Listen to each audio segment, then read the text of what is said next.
Assalamualaikum friends, how are you? तो जनाब today I will discuss with you the episode मुझे कबूल नहीं 29 और 30, जिसमें हमने देखा कि मायरा बहुत ज़्यादा प्रेशर लेती है आतिर की बातों का कि तुम्हारा हस्बैंड तुम्हें मेरे पास कैसे भेज सकता है, तुम्हें डर नहीं लगता। ऊपर से मायरा का हस्बैंड उसे कहेगा कि तुम एक ही दफ़ा आतिर से 1 करोड़ रुपया क्यों नहीं निकालती और इतना प्रेशर वो बर्दाश्त नहीं करती और बेहोश हो जाती है, जिस पर उसका हस्बैंड काफ़ी अपसेट होता है कि इसे क्या हो गया।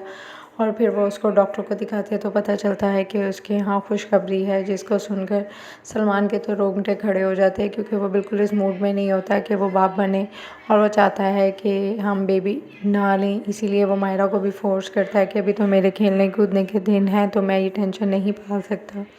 दूसरी तरफ हम देखते हैं कि उसी का बड़ा भाई इस टेंशन में है कि ये कैसे पॉसिबल है कि वो छोटे हैं और उनके हाँ बेबी और हम बड़े हैं और लोग हमसे बातें करेंगे, और हम ये किस तरह से कर सकते हैं। और अपनी बीवी को फोर्स करेगा कि तुम डॉक्टर को चेकअप कराओ। एक भाई को हम देखेंगे कि वो चाहता है कि उसकी बीवी प्रेगनेंसी में उसको अबॉर्ट कर दे, और दूसरा भाई चाहता है कि उसकी वाइफ प्रेग्नेंट हो। अजीब पागलों का टब्बर है जिसमें ये दोनों बच्चियाँ फंस गई हैं। लेकिन जब मायरा का हस्बैंड उसे हॉस्पिटल ले जाता है बेबी अबॉर्ट के लिए, तो वो उसको थप्पड़ मारती है और छोड़ के अपनी माँ के घर चली जाती है। दूसरी तरफ मायरा की माँ के नाक कान में सब जगह दम दादी ने किया हुआ है। जब मायरा की माँ उसे बताती है दादी को कि मुझे किसी ने शादी का पैगाम दिया है, तो वो उसको बहुत खरी खरी सुनाती है और कहती है कि मेरे बेटे कि तुम बेवा हो। जबकि अगर देखा जाए, अगर इसका बेटा ज़िंदा होता और बहू मर जाती तो यही दादी सबसे पहले बेटे की शादी कराती।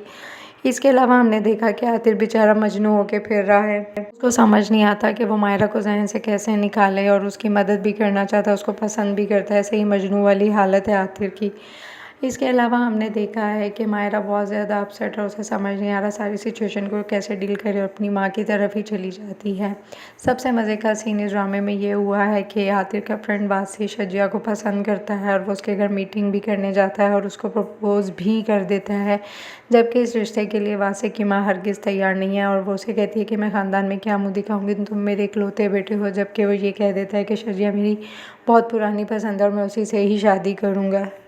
आतिर की माँ शजिया और वासे को ऑब्ज़र्व कर लेती है सारी बातें करते हुए, और शजिया से कहती है कि क्या अगर तुम्हें वासे पसंद है तो तुम्हारी शादी की बात मैं कर सकती हूँ, जिस पे वो उन्हें समझाने की कोशिश करती है कि वो मेरे लिए भाइयों की तरह हैं।